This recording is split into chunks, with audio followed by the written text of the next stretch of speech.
bijya gutangira leta y'igihugu cy'u Rwanda yatangaje ko yamaze gusesa umubano wayo n'igihugu cy'u Bubiligi. Benshi baratangara cyane, ariko Bubiligi buza gufata icyemezo gikomeye cyane cyo kohereza abasirikare muri Repubulika ya Demokarasi ya Congo. Ibintu ku ruhande rw'igihugu cy'u Bubiligi byakomeje kugenda byamaganira kure, bakavuga ko rero ayo makuru atarimamo ntaho ubihuriye. Gusa rero kuri uyu munsi ngiye kugaruka kuri byinshi bitandukanye mu makuru yakomeje kujya ahagaragara. Akaba ari amakuru avuga ko hari ingabo z'igihugu cy'u Bubiligi zoherejwe muri Repubulika ya Demokarasi ya Congo kurwanya umutwe wa M23. Turabiva imuzi n'imuzingo umenye byinshi bitandukanye ku birebana n'aya amakuru. Ni mu gihe kandi leta y'igihugu cy'u Rwanda ivuga ko ibihugu bitandukanye byo mu mahanga bikwiye kubaha ingamba z'ubwirinzi u Rwanda rwashyize ku mupaka warwo na Repubulika ya Demokarasi ya Congo mu rwego rwo gukumira ko rero hashobora kuba hagira igikorwa icyo ari cyo cyose kibera muri Repubulika ya Demokarasi ya Congo ariko kigamije guhungabanya umutekano ku ruhande rw'igihugu cy'u Rwanda. Perezida Kagame kandi ni bimwe mu byo yagarutseho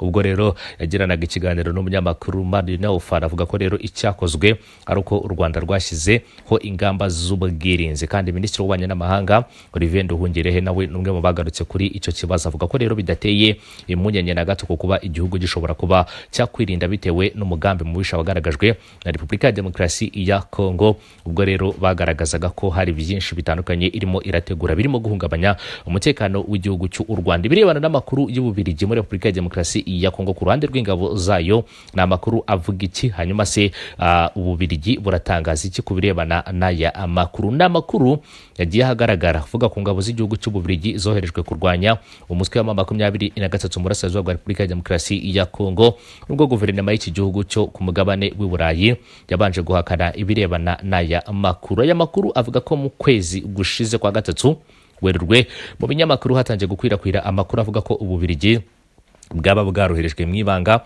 rikomeye mu ntara ya Maniema ingabo ziri hagati ya 300 ndetse na 400 kugira ngo zifatanye n'iza Repubulika ya Demokarasi ya Congo kurwanya M23. Byaje kumenyekana ko rero aba basirikare bajyanwe ku kigo cya gisirikare cya Ruama giherereye mu mujyi wa Kindu muri Maniema, kandi ko bajyanwe bari kumwe n'intwaro zirimo ibifaru ndetse na drone z'intambara byo kwifashisha kurwanya M23. Minisitiri kandi w'Ububanyi n'Amahanga w'igihugu cy'Ububiligi Maxime Prevost yatangaje ko aya makuru ari ibinyoma, asobanura ko igihugu cye gifite muri Kindu abasirikare bagera kuri 6 gusa, kandi ko ngo nabo rero batanga imyitozo gusa binyuze mu butumwa bw'umuryango ubumwe bwo Uburayi, nk'uko uyu Minisitiri w'Ububanyi n'Amahanga yakomeje kubigarukaho. Nubwo kandi Minisitiri Prevost yahukanye ibirebana n'aya amakuru, Ububiligi bumaze rero gupfusha abasirikare bagera ku 8 bifatanyaga n'ingabo za Repubulika ya Demokarasi ya Congo mu rugamba rwo kurwanya umutwe wa M23 rwabereye muri teritwari ya Warikare mu ntara ya Kivu y'Amajyaruguru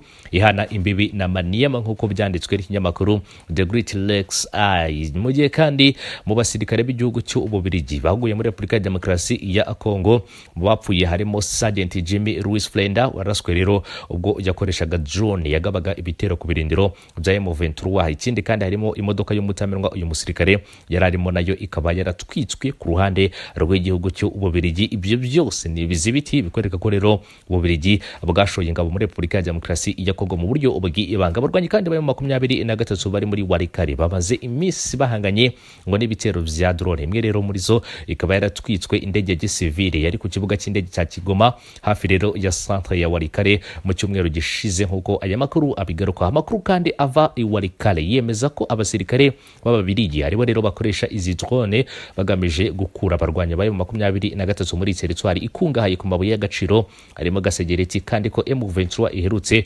guhanura ebyiri muri izo drone zikoreshwa rero n'ingabo z'Ababiligi. Nubwo kandi Minisitiri Prevost yahakanaga iko ingabo z'igihugu cy'Ububiligi ziri muri iyi ntambara muri Repubulika ya Demokarasi ya Congo, byasaga naho rero hari umugambi wa gisirikare igihugu cye rero gifite mu karere by'umwihariko mu burasirazuba bwa Repubulika ya Demokarasi ya Congo. Ku itariki ya 17 Werurwe 2025 indege kandi ingabo z'igihugu cy'Ububiligi ya Falcon 8X yavuye i Brussels mu gihugu cy'Ububiligi yerekeza i Kinshasa ikomereza muri Kindu. Munsi kandi ku munsi wakurikiyeho ngo yasubiye i Kinshasa ihava ku itariki ya 20 Werurwe. Ayo ni amakuru agaragaza ko rero ingabo z'igihugu cy'Ububiligi nta kabuza ziri muri Repubulika ya Demokarasi ya Congo. Ku itariki ya 21 rimwe kandi muri uku kwezi gushize kwa gatatu iyi ndege itwara abantu 16 yagarutse mu karere ka Afurika y'ibiyaga bigari igwa i Bujumbura. Ni mu gihe bizwi ko Ububiligi kandi Uburundi na Repubulika ya Demokarasi ya Kongo byose hamwe byishyize hamwe mu kurwanya M23 binyuze mu buryo butaziguye cyangwa buziguye, nk'uko aya makuru akomeza kugenda abigaruka. Ibyo bimenyetso byose maze kuguhereza ni ibimenyetso bigaragaza ko rero Ububiligi bufite ingabo muri Repubulika ya Demokarasi ya Kongo, nubwo bwakomeje kugenda bihakana ibi byose, kandi bikaba bije bikurikira amakuru arebana no gucana umubano hagati y'igihugu cy'u Rwanda n'igihugu cy'Ububiligi, nyuma yaho u Rwanda rugaragaje ko rero Ububiligi bukomeje kubugamira kuri Repubulika ya Demokarasi ya Kongo binyuze rero mu bikorwa bitandukanye birimo gushyigikira iki gihugu cya Repubulika ya Demokarasi ya Kongo mu bikorwa byayo byo guhungabanya umutekano w'igihugu cy'u Rwanda. N'ibintu leta y'igihugu cy'u Rwanda yabonye ko bidakwiye kwihanganirwa ku ruhande rwa leta y'igihugu cy'u Rwanda. Perezida wa Repubulika Paul Kagame kandi ubwo aherutse kugirana ikiganiro n'abatuye umujyi wa Kigali cyabereye muri BK Arena yagarutse kuri iki kibazo, agaragaza ko rero Ububiligi buraza kwihanangirizwa ku buryo bukomeye cyane, ibi nabona nk'agasuzuguro ku ruhande rw'igihugu cy'Ububiligi, cyane cyane